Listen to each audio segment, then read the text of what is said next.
हाय मो ना निक्की मैं बनाऊँ चिकन कड़ी एबे हमें मसला बनै सैलुनु बे मो चिकन मसला पकेली एबे हमें जीरा धनिया ऐड करलु एबे हमें काश्मीर लंका ऐड करलु एबे हमें हल्दी लुण ऐड करलु एबे मसला हे गला एबे हमें आलू पकेलु एबे हमें आलू गुडी छाड़ देबा कसिया पई जेमती भल से रहिबो एबे हमें जेमती टाइम रे छाड़ देथिलु सेतले हमें कसिबो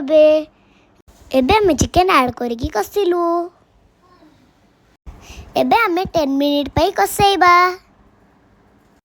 एबे हमें को कसौचु एमे 5 मिनिट कसे एबे हमें 10 मिनिट पई घोड़ी दबा एबे हमर चिकन कसा रेडी आपण मन देखुतबे हमर चिकन कसा रेडी